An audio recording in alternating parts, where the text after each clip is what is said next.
Okay, so I want you to consider this just as kind of a scheduling update before I rip into this.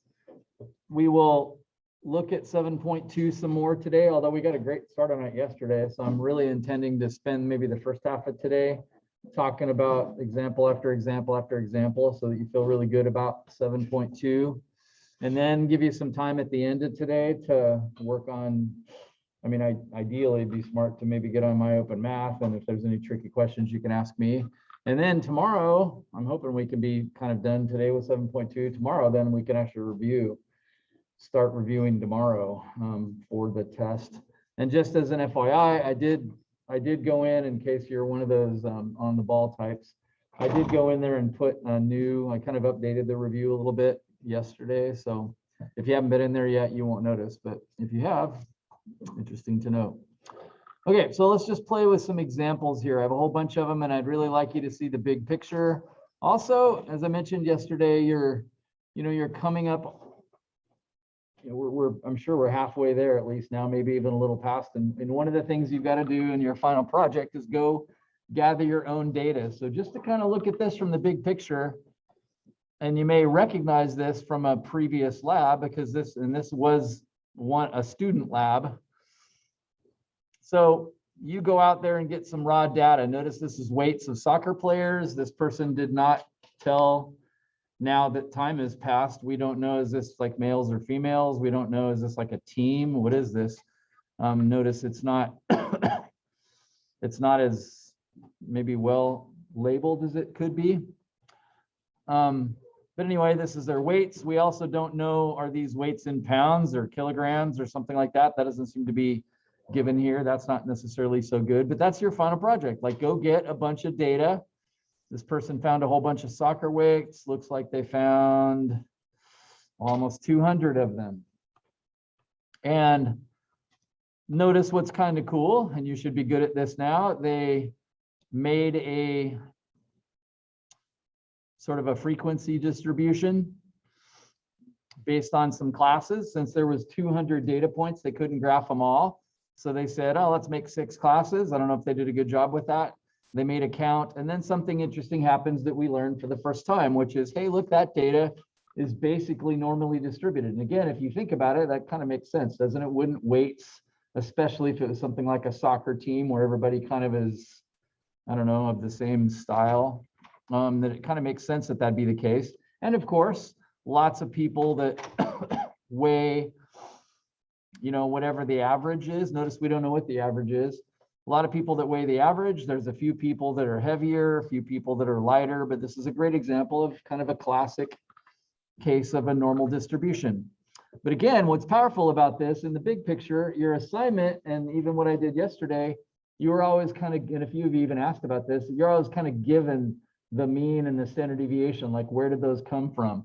Well, remember, if you have a bunch of data like this, you can just go get it. And of course, with 200 data points, I kind of want Excel. I do not want to have to, even with the cool calculator we have, I really don't want to have to type 200 numbers in there. So I'm going to go ask it for these things, much as you would do for your final project. And I guess, and again, I'm interested that you understand how powerful the mean and the standard deviation are in terms of describing that data.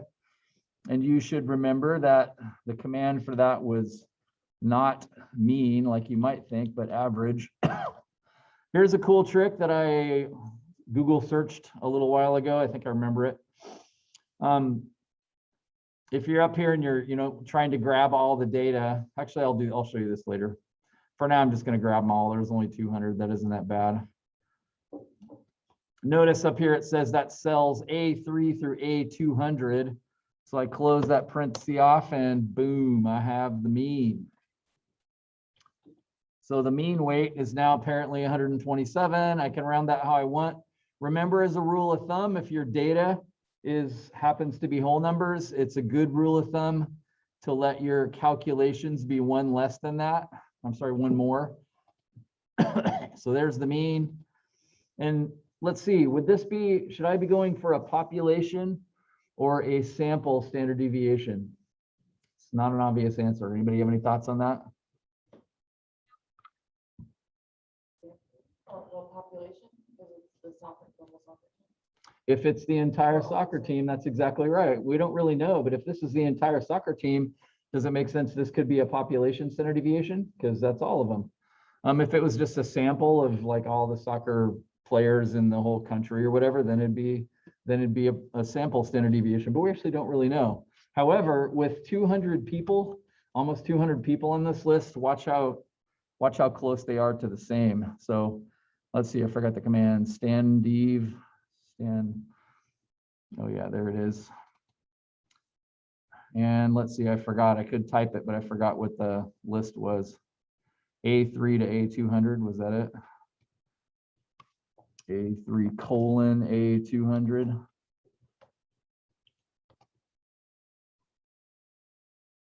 Oops, I kind of put it in the wrong spot.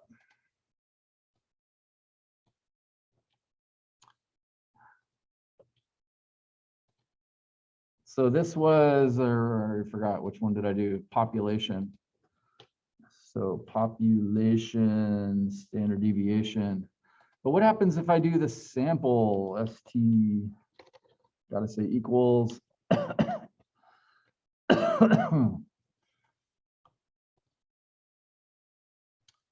Again, I think it's faster just to type it, A3 colon A200.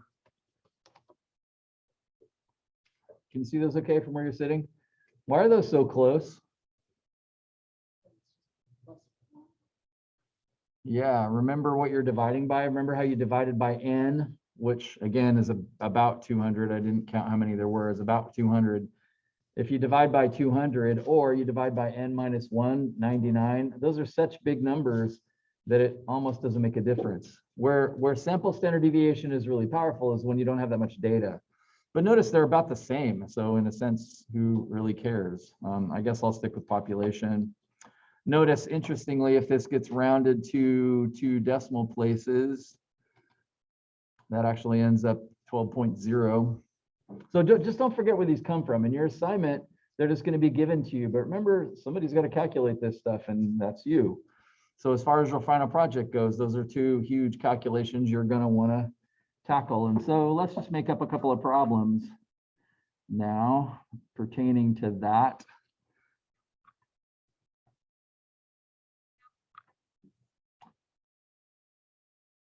That's smack of what we did yesterday.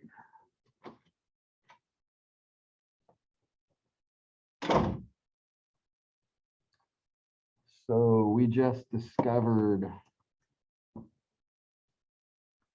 let's see, example 1.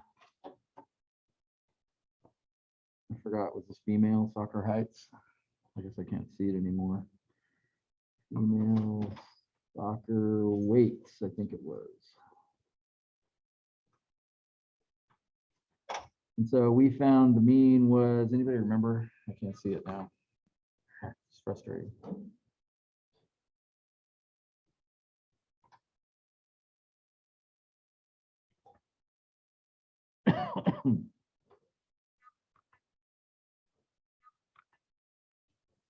$127.1. We actually don't know if it was female or male. It was just soccer weights.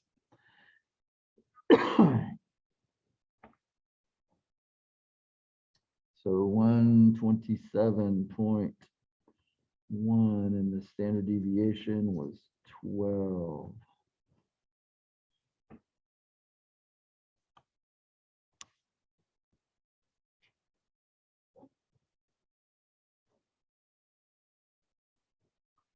Need 2 screens.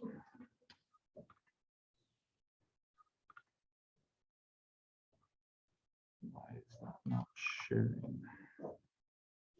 Okay, so again, we're kind of to the place where your homework assignment would be, where they just give you these things, but it's kind of cool just to make them for yourself. And so, awesome. So what are some examples of the normal distribution? Since these soccer weights, I guess we don't know if they're female. These soccer weights are normally distributed. I'll just leave it at normal. Normal soccer weights, that's kind of cool. Keep in mind that everything in life, if you just know the mean and the standard deviation, that doesn't mean what we're talking about here applies. The graph would have to show it being normally distributed, and you know that some things are skewed left and skewed right. So remember, it actually has to be in the real world normally distributed for this to kind of apply, for this to work. So let's just make up some problems now based on 7.2, see if you can answer them. So if I asked,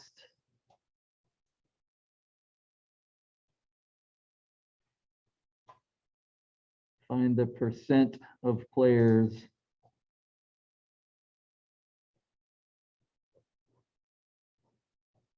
you'd expect to be, I don't know, over 150.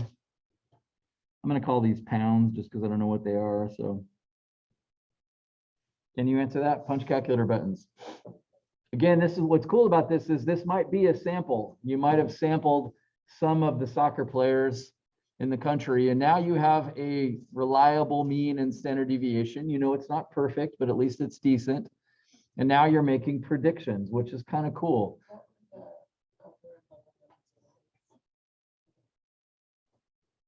You don't know that. You know only what you see here. And the upper and lower limit is entirely based off of the question that I'm asking. That's not something you take from the data. So I want to know what percent are over 150 pounds, given that you have this mean and this standard deviation.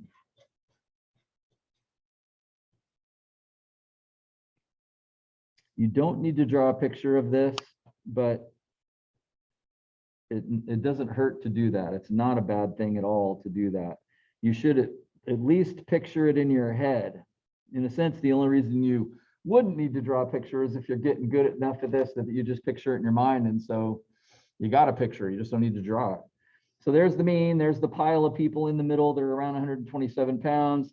Standard deviation is 12. We're out here at 150, and the question is, what's that percent? Remember, the percent under the entire curve is always 100%.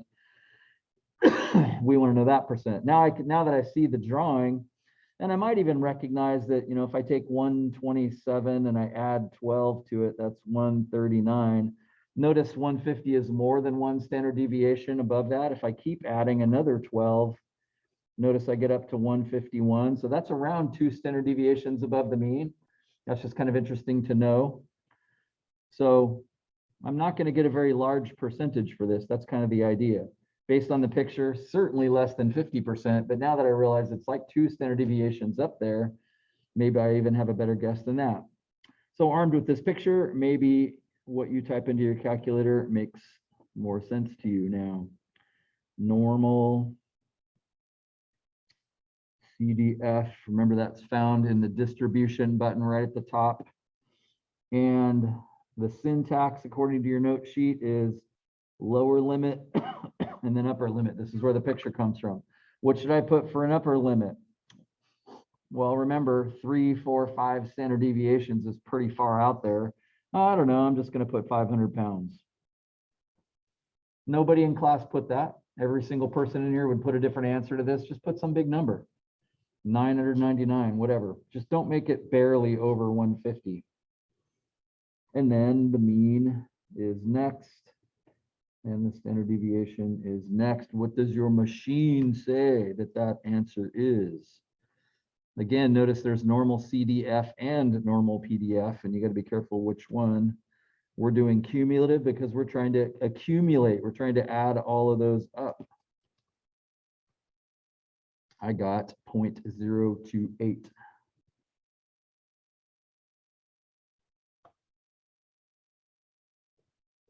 Remember, in my open math, you've got to pay a little attention because perhaps they wanted the answer as a percent. In other words, they got a box sitting here and there's actually a percent sign there. Of course, in which case you're going to have to say 2.8%, right? You're going to have to enter it like that. As far as the test is concerned, I'd rather you just like quit, leave it easy. Don't write a percent sign, because if you have to do any math with this, then you need the 0.0228 number anyway. As we said, just coincidentally, 150 was around 2 standard deviations. Remember, I'm going to erase this, but remember that meant 2 standard deviations was one of the ones we kind of knew in our head because there's 95% in the middle here. Well, that would leave 5% split here and in this other tail. Well, notice half of 5% is 0.025. Notice that number actually kind of makes sense. I mean, do you think like that? Or are you always trying to reason, try to understand what you're doing and not just be a button pusher? I think that's helpful to think like that. So then if somebody weighed that much, we would say, cool, you're in the top 2%. You're in the top 3% of soccer players. Interesting.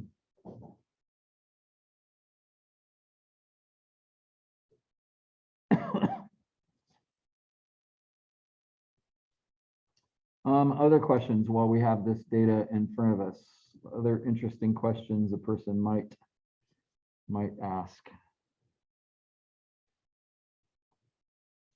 What weights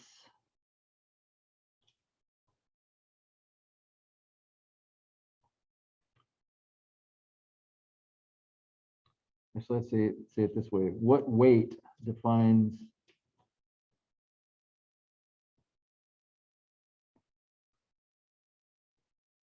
the 30th percentile? Does that mean something to you now? In other words, anybody that weighs over this weight versus anybody that weighs under that weight. Again, percentile is a really big takeaway for this. We talked about this a little bit with kids the other day. When you go to the doctor with your kids, they're always going to tell you what percentile your child is in terms of weight and length. But remember, as a picture, what 30th percentile means is somewhere down here would be 30%, which automatically means this up here would be 70%, correct? And so 30th percentile means, oh, the weight, this weight right here, the weight that 30% of people are less than. So if you're there, then 30% of people are lighter than you and 70% of people are heavier than you. That's what 30th percentile means. What's tricky about this is, well, remember what normal CDF does? It actually produces a percent. Well, we already have a percent. So this should strike you as an inverse normal problem.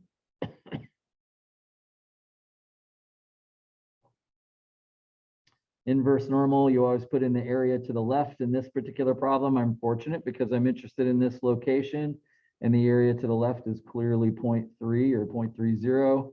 And again, I stick in the mean and the standard deviation. And then that's going to tell me what weight is the dividing line between the 30% of lightest people and the 70% of heaviest people. So second distribution. Please interrupt anytime if you want me to show you something. So area is 0.3. You should be typing this in with me.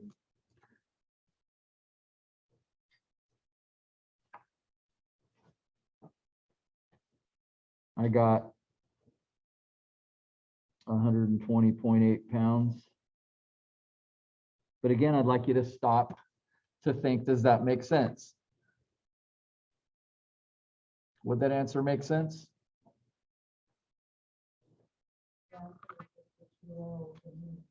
Good job. That's exactly right. That's a good way to think about it. The mean is at 127, right? And so we got an answer that was less than that. That would make sense, wouldn't it? Because I'm obviously down that direction. So would that be a Z-score? Yeah, it's not a Z-score unless you take your score, and this is what kind of overlaps with what we did in 7.1.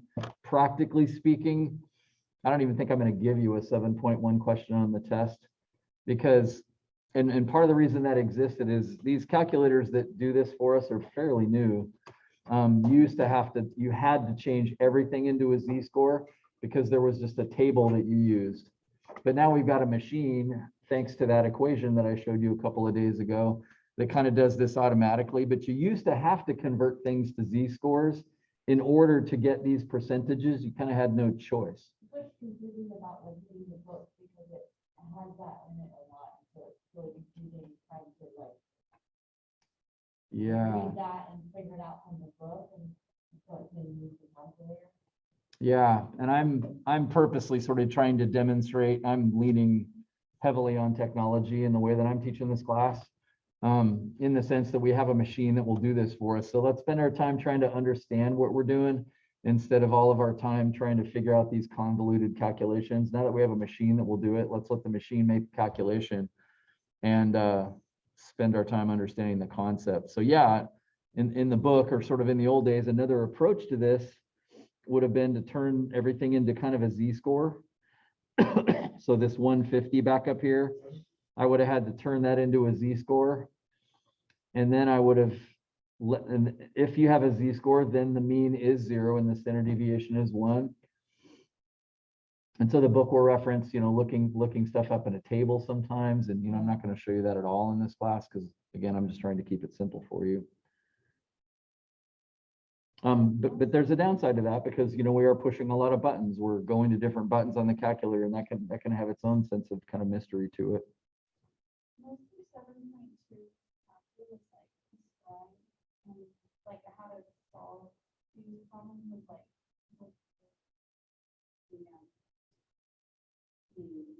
chart, the table. Yeah, and so it's really hard to actually visualize the calculator. I couldn't even start that. The 7.2 or 7.1, it's fine until halfway through. Mm-hmm. And then from then on, for whatever reason, really. But I just don't know what to do when it is calling to use that chart. Yeah, and my plan is don't. Yeah. I haven't even showed you a chart. I have one. We could look at it. But your calculator will punch all this stuff out. So don't. If you're getting the homework questions correct based on the way that I'm teaching you in the class, then you're doing great. So don't really refer to the book. Some of the questions in the homework are just so confusing the way that they word it. Yeah, well, and that's part of what I want for the second half of today is to give you time to look at those and help you make sense of them. And I, on the test, number one, I'm going to try to word my questions a lot better. But on the test, if you're more than welcome to come up and say, this is what I think I'm reading. Is this what this question's asking? I try to make sure that never happens because I try to pick examples that make sense. Anyway, let's do some more. Let's do a second example.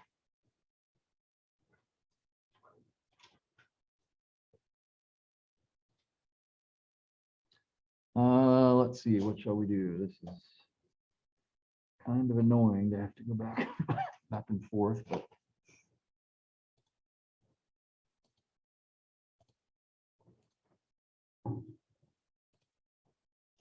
so we did that.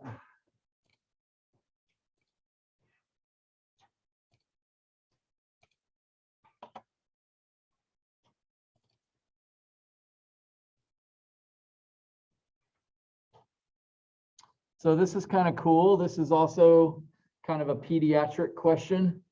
5-year-old females.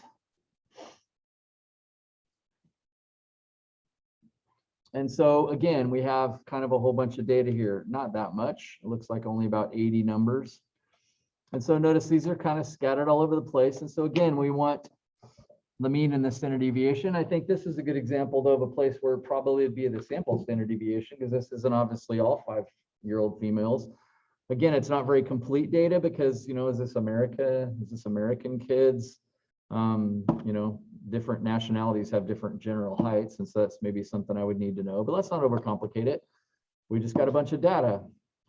Does it make sense that those heights would probably be normally distributed? This is a good example. There'd be a few tall kids, a few short kids, and tons of kids in the middle. So even without kind of graphing this like we did a second ago, you could kind of say this would be probably normally distributed. And notice, thankfully, we're told that it's in inches. And so that's kind of cool. So again, let's steal the let's steal the stuff we need. We need the average. Yes. Yeah, let's see what the average is. Maybe because it was entirely A1 through A80. It was entirely scattered out of order. So does that seem right to you? Less than 4 feet, like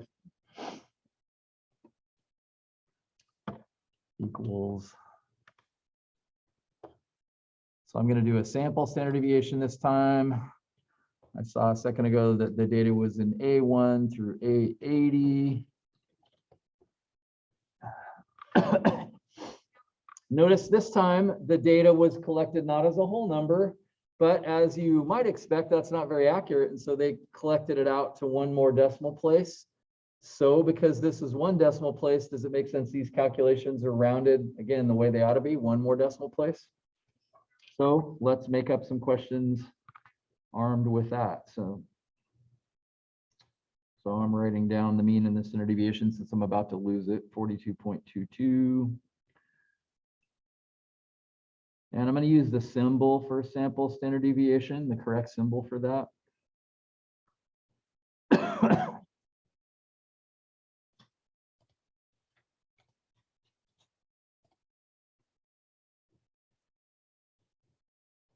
don't think I ever shared that screen.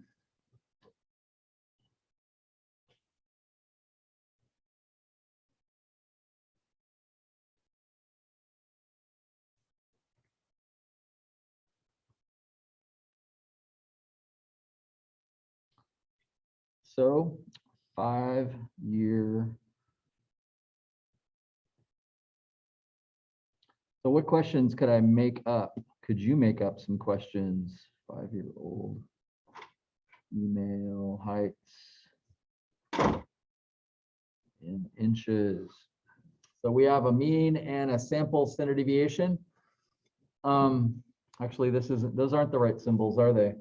What symbols should I be using there?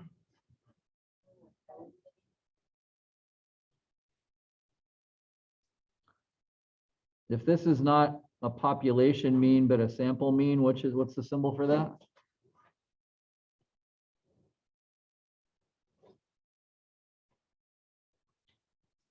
That's where X bar went. What's the symbol for sample standard deviation, not population?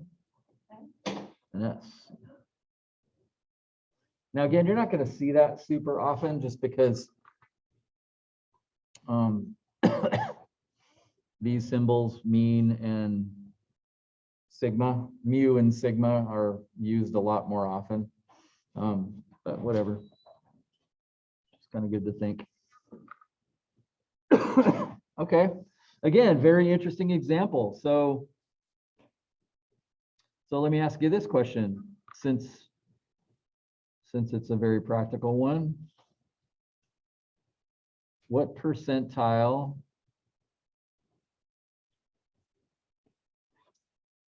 is kind of like your child, if your child was, say, 47.2 inches tall, what percentile would that put your child in? Now, before you punch buttons, you should notice that because this number is above the mean, then that means they're taller, therefore they're above the 50th percentile. If your child was 42 inches, they'd be in the 50th percentile because that means they're taller than 50% and 50% are taller than them. But what percentile would your child be in if they were 47 inches tall, 47.2 inches tall? I'm going to give you a second to punch your own buttons on that.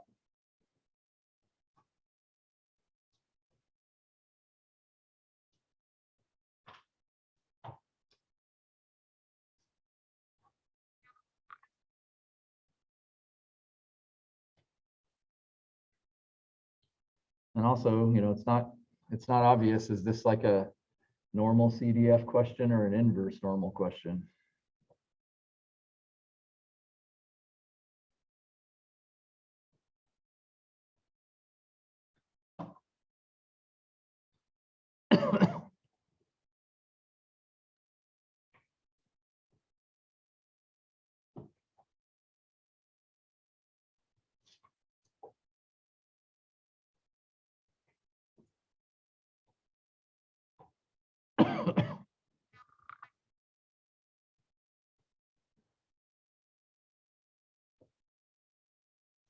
Always good to draw a picture.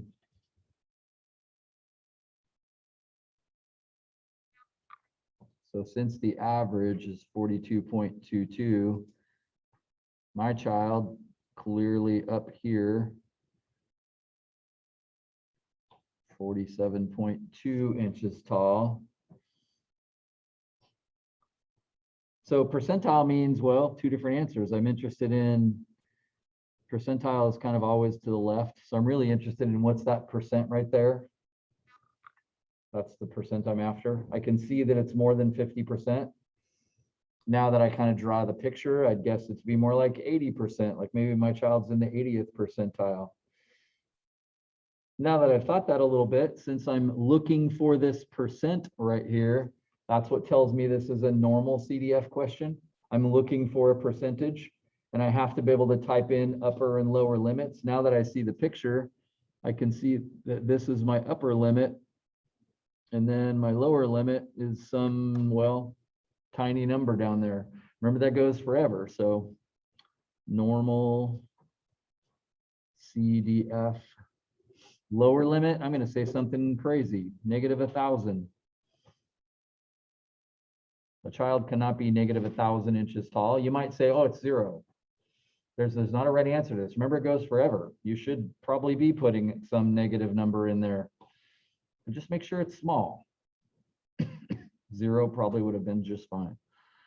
Upper limit, 47.2. Mean 42.22, standard deviation 3.13. And so I'm going to get that percentage for free.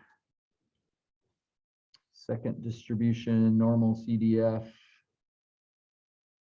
Incidentally, I don't know if your calculator does this, but mine actually kind of has pre-recorded the number -1 E99. That actually means move the decimal point 99 places to the left. So that's like, you know, really tiny number basically, but so anyway, -1,000, upper limit 47.2, standard deviation 42.22. And on the test, I am going to ask you to, like, you know, type this out for me, because obviously it's really, in a class this size, one of us is going to type it in wrong, like every single question. Somebody's going to type it in wrong, myself included.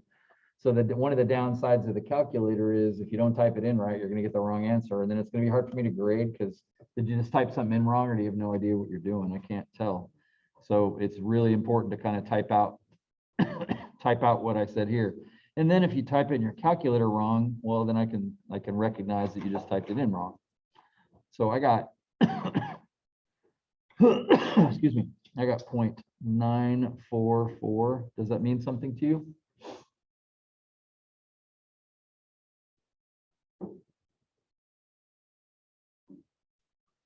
So round it off, this is 94%, which leaves obviously this percent here to be 6%. Do you understand that's what the 94th percentile means? It means your kid is taller than 94% of kids, but that also means 6% of kids are taller than them. So it kind of tells you exactly where you are relative to other people. And the reason this is used instead of z-score, does it make sense for you guys? We've talked about z-score quite a bit. If I told you your child had a z-score of 2, you should say, oh, that means my child is unusually tall. But can you imagine a doctor saying that to somebody who hasn't taken statistics? They're going to have to sit there for 20 minutes and explain what a z-score means and so forth. Whereas if they say a percentile, if they say your child's in the 94th percentile, then it's really easy to explain to them, oh, that means your child's taller than 94% of kids, and therefore 6% of kids are taller than yours. That's like an easier way to understand where you are than a z-score. So percentile is a really common way of kind of, you know, showing how you did on some, maybe you took the SAT a long time ago, that gives you a percentile. Or like I said, with respect to the health of kids and so forth. So cool. What, second question.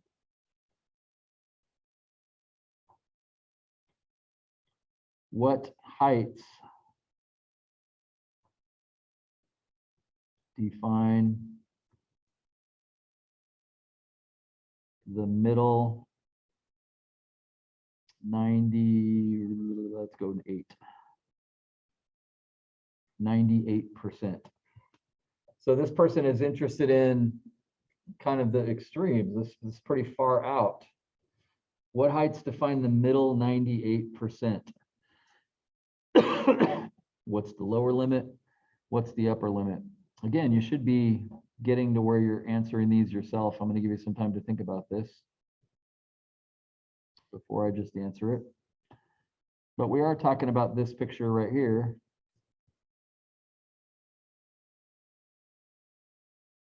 The middle 98%, I want to know what's that height, that short child. That's the split, the dividing line, and then this really tall child. Again, as I said the other day, maybe we're asking this just because if your child is kind of in that middle 98%, you say, okay, that's not a problem. If they're outside that, I'm just interested to know. Now understand health is height is not a health issue. It's not like, oh no, they're too short or something like that.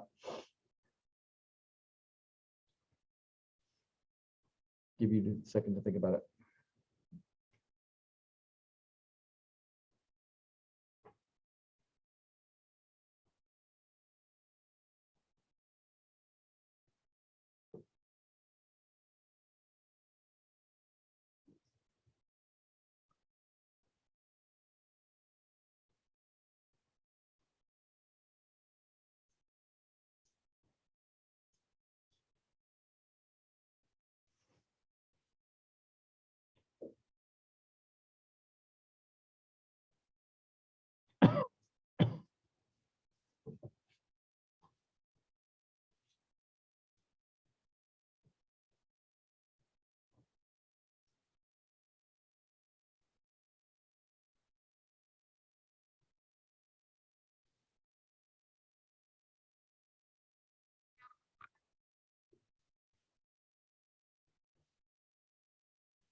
You add or subtract the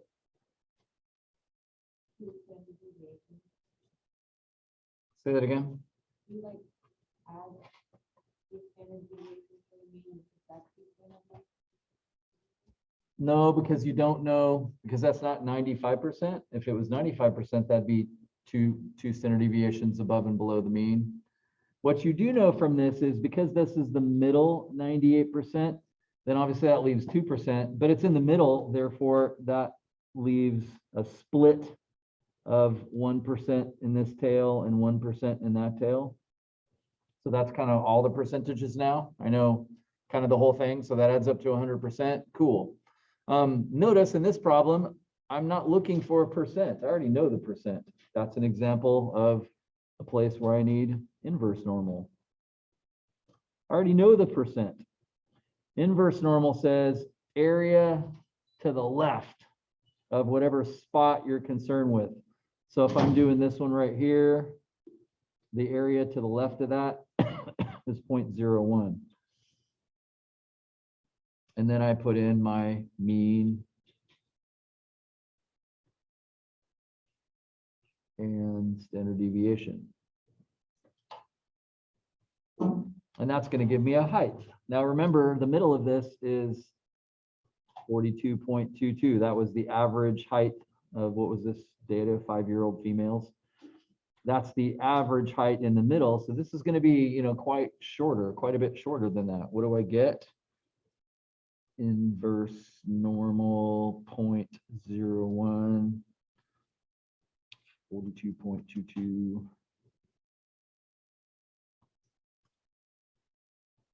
So I typed that in, I got an error. Why did I get an error? I don't know. Start over.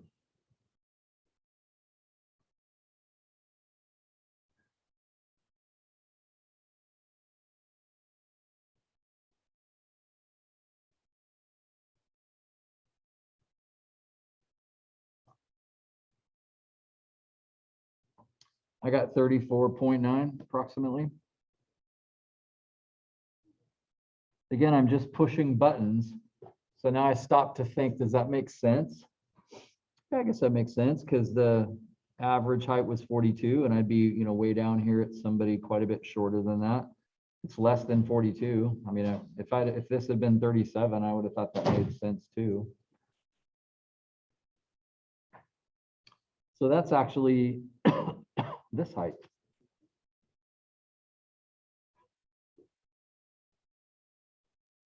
So that defines the bottom.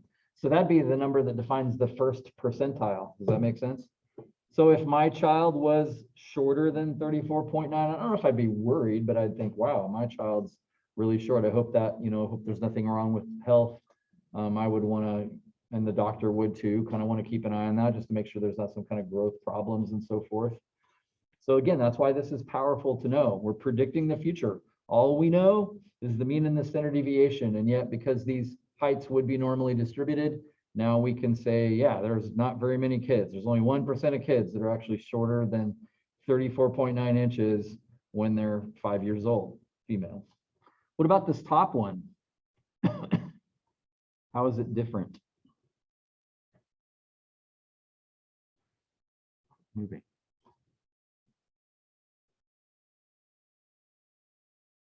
Well, it's no different, except that you are looking, well, again, for the area to the left. But from this location, the area to the left would be that 98% plus that 1% for a total of 99%.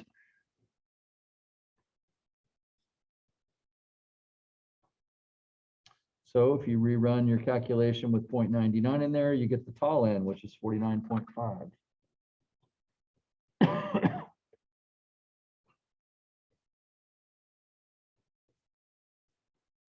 So I now have numbers that define that. Again, you can, I hope you can picture as a doctor, if this was something that you kind of had written down, you would say, oh yeah, as long as they're in between that range, fine, they're in the middle 98%. Now again, why did I pick 98%? That's kind of random.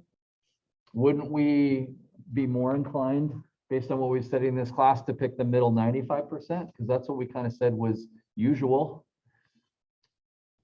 So picking 98 actually kind of means this is pretty extreme. If your child is outside of that range, they're pretty unusually tall or unusually short. Does it make sense that this location would represent, the way it's written in your book sometimes, is P99, the 99th percentile? So 49.5 defines the 99th percentile.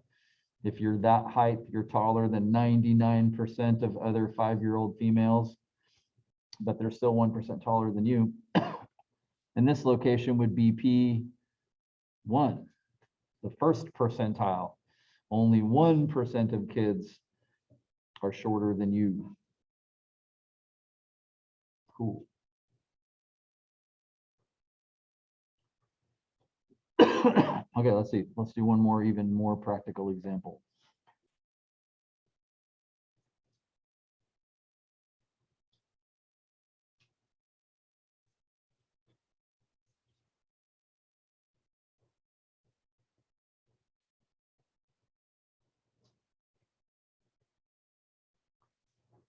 So you could probably appreciate this is an interesting question. What if somebody wanted to know, like, what's the top percent? We have a lot of mothers in this class. What's the top 2% of longest pregnancies? Well, does it make sense? You can't really answer that unless you know the mean length of pregnancy. What do you think? What does the answer to that feel like? I mean, I have this vague number in my head. Oh, 9 months. Like that's how long it takes for a human to be born. Once you know you're pregnant, or once you're pregnant, 9 months later, run around 9 months later. And so as long as it's around that, like no problem, right? But of course we get worried if they're born way before that. We get worried if they're not born, you know, at 9 months, if it just like continues to go. And so does it make sense the top 2% longest pregnancies would be a little worrisome? I would be thinking health of the mother, health of the child. So I can see that somebody would want to know that, but does it make sense you'd have to know the mean length of the actual mean length of time and even the standard deviation? This time though, instead of, you know, me just making it up or something like that, like let's go look on your screen. I'm going to do this. I'm going to do this too. I'm going to go see if I can just Google search that. That makes it a little sketchy, right? It would be really cool is to get this from something like Johns Hopkins University or something like that, where we really could count on the number. But my guess is if we Google search this, we'll probably find a decent answer to this question. If you find one, blurt it out.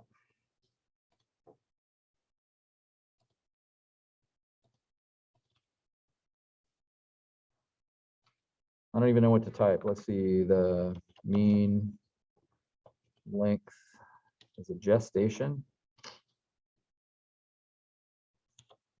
I don't know how to spell gestation.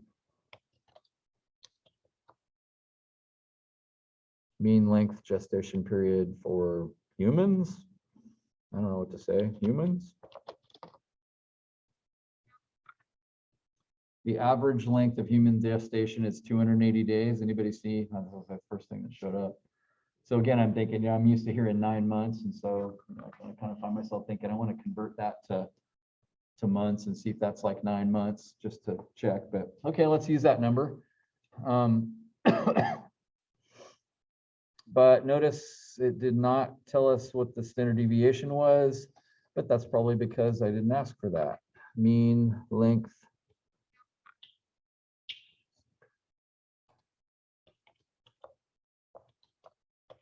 Again, though, to take something away from this class that's powerful, do you understand the mean by itself is not enough? I mean, again, doesn't this feel important to you? Like maybe you don't care right now, but if you had a child, you're thinking, okay, yeah, I'd like everything to kind of go well here. And so to be told, hey, it's going to take an average of 280 days. Well, that's great. If it actually takes 280 days, you feel like, oh, okay, yeah, everything is fine. I was the average, nothing's wrong, everything's great here. But does it make sense the standard deviation is a really powerful thing to know? Because, and a lot of you are not giving good answers to this on your labs. Make sure you look over my grading comments on that kind of stuff, because this is the kind of thing this is a huge takeaway for this class, and this is something that I'm going to ask on the next test a whole bunch of times. Standard deviation would mean, well, what's typical? I mean, 280 is what you'd expect, but what's typical to deviate from that? If it's 2 days, then I think, okay, 280 plus 2, 280 minus 2, anywhere in that range would be like, yeah, that would make total sense. Well, if it's not 2 days and it's 10 days, that makes kind of a wider range. So does it make sense? I really need to know the answer to this question. I really need to know what's typical to deviate from that, because I'm probably not going to be 280 days. So 16. Notice I got a different answer here too. The length of human pregnancies is approximately normally distributed with mean 266 and standard deviation 16. Isn't it interesting that we just found another site that disagreed by 14 days? That's kind of interesting, isn't it? Why would that disagree? Well, yeah, I mean, these are samples, and that's kind of a big part of it. You can't test everybody, but that seems like off a lot. I mean, I wouldn't have been surprised if it was off by a couple of days, but 14 days, that's like 2 weeks off. Let's go ahead and go with that one because I got both of those in the same location. Also, where this comes from, you know, if it came from a kind of a medical location as opposed to something a little sketchier than that, but yeah, let's go with 266 and 16. That's kind of interesting.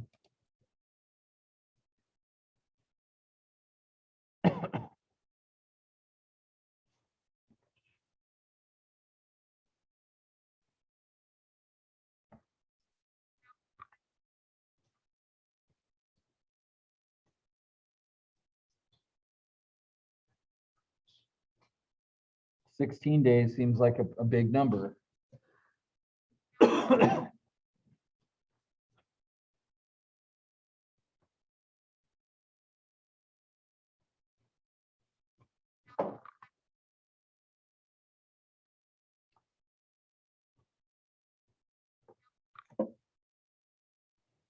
So you're thinking about the question, you know, what defines the top 2% of longest pregnancies? But let's just make sure you're understanding mean and standard deviation. So from a practical perspective, if you went into this and you went 266 plus or minus 16 to, these are things that I'm worried that people are not, can't articulate. That's not good. So the top end would be 282, 266 minus 16 would be 250.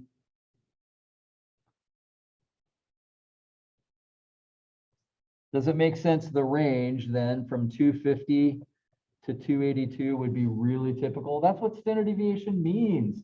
Typical deviation.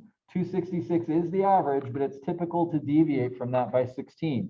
So if I'm going into this as a mother, I'm thinking, okay, if I'm anywhere from 250 to 282 days, I don't really need to worry about it. But if it starts to be like labor pains before 250 days, and then all of a sudden maybe I start worrying about it a little bit. So again, as a doctor and as a mother, like this is something I would want to know. This is a very powerful information. But as you know, that's typical. That's what standard deviation means. It would be typical to deviate from the mean by 16 days. Don't expect yours to be 266 because it's typical to deviate from that by 16. Again, isn't that a very different answer we get than if the standard deviation had been 2 days? So there's quite a bit of variation there. You know, however, that 266 plus or minus even 2 16s, even then, that is not unusual. You understand the distinction between those two phrases? Typical is like, yeah, you totally, that's what you'd expect. But it's not even unusual to deviate from that by 2 of those. So if I take 266 plus 2 16s, I get 298. 266 minus 2 16s, I get 234. You should understand as a takeaway from the class, like this is actually kind of the most important one now, because we said that encompasses 95%. That's the middle 95% right there. 95% of moms are going to give birth between 234 and 298 days. Well, assuming these two answers are actually, assuming that's actually correct. I think it's kind of cool that it noted in that Google search we did that, you know, it was normally distributed, because that does feel like that'd be the case, doesn't it? It feels like, you know, most people would be kind of at the average and it'd be less and less likely to be farther and farther away from that. So of course, these two numbers, 234 and 298, that's the line outside of which we get worried, right? If we have labor pains before 234 days, we feel like, uh-oh, that's unusual. And we're a little worried about it. If the baby hasn't come at 298 days, now we're a little bit concerned about that, right? And so this is something a pediatrician would need to know a lot about. Maybe we should induce, maybe we should do a C-section, something like that. But this question is also an interesting one. The 2%. So again, maybe somebody just decides, well, you know, I'm not worried about it unless it's in the top 2%. So what defines, we said the middle here was at 266. We are interested in this 2% out here. Notice again, we already have a percentage. So this is not normal CDF. I have a percentage. And what I'd like to know is, you know, like what's that number of days right there? Again, that's kind of cool because I understand the top 2% would be the same as the 98th percentile. Do you agree with that?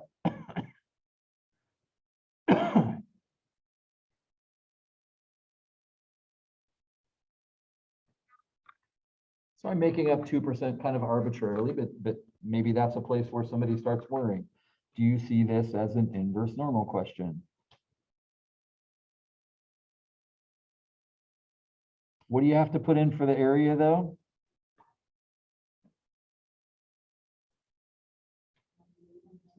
Good job. It's the area to the left. Your calculator in your note sheet says you're stuck with the area to the left. Don't put 0.02 in because it thinks you mean the 0.02 on the other end. So exactly right. You got to put 0.98 in there. So what actual number of days would that be? Inverse normal .98, 266 and 16. I got 298.8.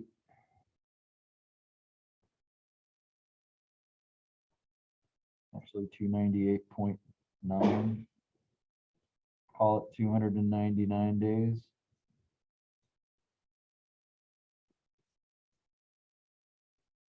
So if a mother gives birth before that, then I say, oh yeah, you're in the bottom 98%. If you're above that, you're in the top 2% of longest gestation periods. Again, do you see how powerful this is from a predictive perspective? Why we need both of these numbers, why we need the mean and the standard deviation. And of course, this feels incredibly useful, more useful than other kind of more boring type of data. This feels very actionable. Knowing just those two numbers, I have incredible predictive power, knowing that this is normally distributed. There really isn't any question I can't answer. What about this last question?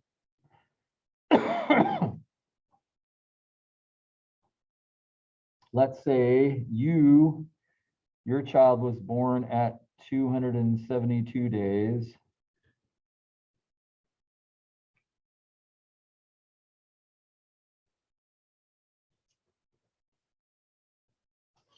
What percentile did that put you at? So more than the average. 266 is the average. Yours was like 6 days longer.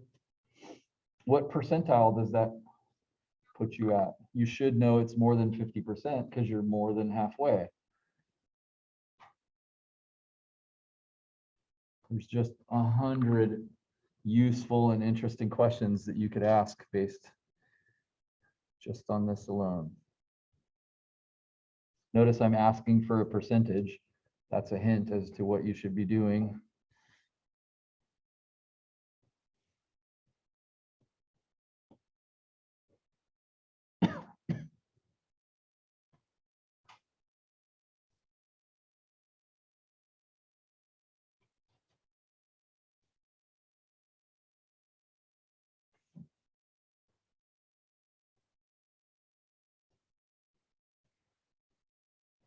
Because it's asking for a percentile, you should see this as a normal CDF question.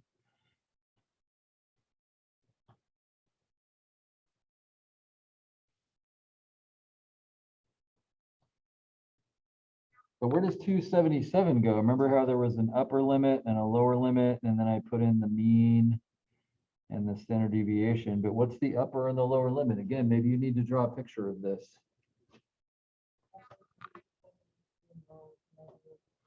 Good job, that's exactly right. So there's the middle mean at 266. I'm here at 272. I want to know what percentile that is. Percentile is always kind of defining the area to the left. So that's exactly right. The 272 is actually the top end of this. And then this bottom end is 0, negative 200. I don't know. I'm going to go negative 200.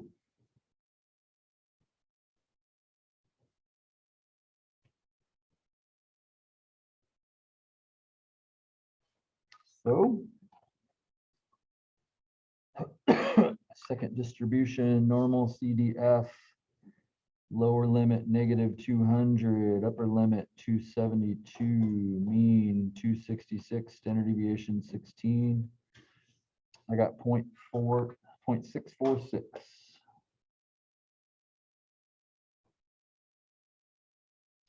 So about the 65th.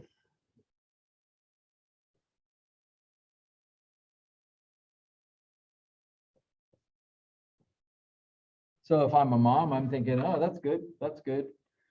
So 65, mine took longer than 65% of people, but automatically it took less than 35%. So that's what that percentile means. This is 65, automatically this is 35. That defines exactly kind of where I landed. 65% of moms took less time, 35% of moms took more time. I feel safe. It feels good to me to think, yeah, okay, I'm not way out there in one of the extremes that feels dangerous. That's cool. That feels good.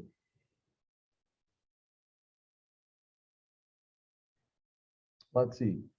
I could actually go on and do 20 more examples. One of the ones I was prepared to do was one about some roller coaster wait times. I don't know if about you, but I don't like waiting very long, and that'd be an interesting thing. I'm standing here waiting and waiting and waiting and waiting, and so, but it's like if I knew the average wait time, then maybe that would calm me down a little bit. If I knew not just the average wait time, but even the standard deviation, it'd be kind of nice going into it. Like if I'm about to walk into this stupid line, I'm going to be standing there for hours and hours. I'd kind of like to know ahead of time, you know, what's the mean and what's the standard deviation. If I could know that ahead of time, then I could at least be prepared either mentally or even physically for what this is going to take. And maybe if it's, you know, I get a particularly lousy situation where I wait more than 2 standard deviations above the mean, maybe maybe the amusement park gives me some kind of a discount or coupon or something for future, or maybe some food or something like that. But it's kind of cool. I mean, again, it has to do with prediction. It's not just reporting on what happened in the past. It's I'm about to walk into this line and I'd kind of like to know what to expect from this. That's kind of cool that you don't have to just walk in like an idiot and have no idea. You actually can, you know, do some statistics and know ahead of time kind of what to expect from it. That's kind of cool. But I think it would make the most sense for me to shut up, and my advice would be to jump on My Open Math and like finish the 7.1, 7.2 assignment. Don't just kind of do them in order, like look for particular questions that maybe don't feel worded clearly to you or whatever. So you can call me over and ask me questions, but the rest of the time is yours. So do with it what you want.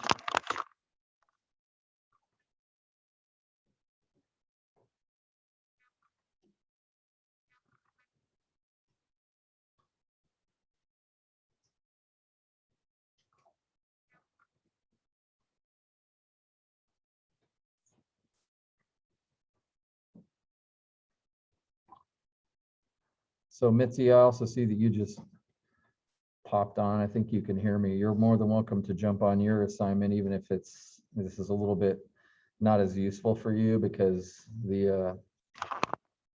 our class maybe is in a different place than your class is, but you're more than welcome to use this time for that reason too. I'll kind of be walking around the room, but I'll pop back over here. And if you want to share your screen on a problem you're working with on your assignment, you can certainly pop that up and share it and ask me questions too.